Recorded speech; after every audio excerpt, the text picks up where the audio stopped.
এই ড্রাইভারটা এখানে পড়ছে, এখানে পড়ে ওনার মগজ বাইরেই গেছে। এগুলো হচ্ছে মাথার চারা। জি অনেক আচ্ছা, চারও ছিল এখানে। আর জায়গায় ডেট হয়ে গেছে। আমি আসছি, আমারে বলতেছে ওরা কয়েকজনে, ভাই আপনার লুঙ্গি দিছে, লুঙ্গির টেনা দিয়ে আপনি বাঁধেন। তোমার তেল দিন না, একটু তেল দিই যে গাগো তো শুকনো না ইয়া কইয়া মায় আমার গেলে মায় আমার ইয়ে হয়ে গেছে আর কিছু করে না। মিশুক ওনার ভিতরে অনেকগুলো যাত্রী বাচ্চা কাচ্চা আছে। আর এদিক থেকে আছে হুন্ডা, সামনাসামনি আর কি মারছে। পিছে আরও একটা হুন্ডা গিয়ে অটোর পিছে মারছে। আর আগে যেটাই মারছে এই ড্রাইভারটা এখানে পড়ছে, এখানে পড়ে ওনার মগজ বাইরেই গেছে। উনি আমরা একটা খালি অ্যাম্বুলেন্স পাইছি, অ্যাম্বুলেন্সের সামনে উঠেছি, ওর সময় উনি নাই। ওই অ্যাম্বুলেন্স উঠবার আগেই উনি মারা গেছে। পড়ে উনি ভালোই পড়িয়েছিল, ছটপট তো করবি, তখন চারা ফাইটি আছে, চারা পড়িয়ে জন্য ছটপট। হ্যাঁ, চারা পড়িয়ে আছে। কষ্ট তো লাগবে, একটা মানুষ মনে হয় একটা ইয়ং বয়সের পোলাপান যদি আমাদের সামনে ছটপট করে মারা যাচ্ছে, আমাদের এটা খারাপ লাগবেই। লোক জমিয়েছিল, প্রায় লোক হয়েছিল প্রায় 500-র মতো। পরে পুলিশ আসার পরে তো এই হুন্ডাও নিয়ে গেছে, অটো লই গেছে। আমরা তো দেখছি ভাই, যখন আমরা বাসায় ছিলাম মানে একটা আওয়াজ পাইছি, আওয়াজের পর দৌড়ে আইছে। আওয়ার পরে মানে মিশুক গাড়িটা ওই জায়গায় পড়ে রয়েছে। মিশুক গাড়িটা ছিল বাদঘাট থেকে বোতল বুনিয়া যাইতেছিল, আর আপনার মোটর সাইকেলে একজন আর হয়েছিল, উনি আপনার বোতল বুনিয়া থেকে বাদঘাটের দিকে যাওয়াছিল।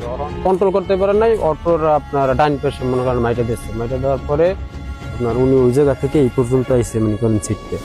আর জায়গায় ডেট হয়ে গেছে। আমি আসছি, আমারে বলতেছে ওরা কয়েকজনে, ভাই আপনার লুঙ্গি দিছে, লুঙ্গির টেনা দিয়ে আপনি বাঁধেন। আমি পরে আবার নারী ধরছি, নারী ধরে দেখেছে আপনার ওই জায়গায় ডেট। ডেটের পরে আমি বলতেছি বাঁধার কোনো দরকার নাই, কি বাঁধবে, এটার তো নাই। তো আমি আবার বলছি ওর আবার সরে গেছে। যাওয়ার পরে আমি ওই জায়গায় গেছি, অটোর ভিতর থেকে লোকজন উঠেছে, সেখানে অনেক ইঞ্জুরি হয়েছে। এই পর্যন্ত মনে করেন। তারপর তো আপনার প্রশাসন আইলে গাড়ি ঘুরে নিয়ে গেছে, ওনারা আমরা অ্যাম্বুলেন্সে তুলে দিচ্ছে। এই সময় খুবই খারাপ লাগতেছে যে এই বয়সী মানুষ। মায় আমার গেছে নামাজ পড়তে সকালবেলা ওদের পাই নাই 5 মিনিট আসছিলে হেকেলে আর খাইতে উঠছি বুঝছে বা মা কয় মা মোবাইল দেখতে দেয়, কয় কি মা টাইম নাই পানি খাইয়া ও গেলে নামাজ পড়তে কাপড়টা পাল্টাইয়া। আমি কই তুমি কই যান কাপড় চোপড় পাল্টাও কয় মা বাইকে পুড্ডা পাল্টাই নামাজ পড়া লাগে না, হয়তো নামাজ পড়তে যাই। তো তুমি তেল দাও তোমার তেল দিন না, একটু তেল দিই যে গাগো তো খুব না কইয়া মায় আমার গেলে মায় আমার ইয়ে হয়ে গেছে আর কিছু করে না। স্বামী নাই, ওই পুত্র রাজা রুজিবানি করে, সেই দিয়ে আমি চলি না। আমার দিতে ভাই কাজকর্ম করতে, ওই যে পেরি কাম করতে, গাছের কাম করতে, মানুষের গাড়ি গেড়ে চালাইতে, হয় সেখানে চাপাইতে ইয়ে করতে বাবা। তো শুটে ওই চালাইতে মা বাপ সব দেখে মা তাকে মারা গেছে। এই মা আসলে মাকে দেখাশোনা করতে। আসলে আমির যথেষ্ট পরিমাণে একটা ভালো ছেলে ছিল, আমাদের সবসময় পাশে ছিল, আমাদের কাছে ছিল। আমরা দেখছি ছোট থেকেই, বেশি বয়স তো আর হয় নাই, আমাদের থেকেও অনেক ছোট। ও মূলত বড় হওয়ার আগেই ওর বাবা দুনিয়া থেকে বিদায় নিয়ে গেছে। এরপরে যেহেতু আস্তে আস্তে বড় হয়েছে, আমরা একটু অল্প স্বল্প চোখে রাখছি।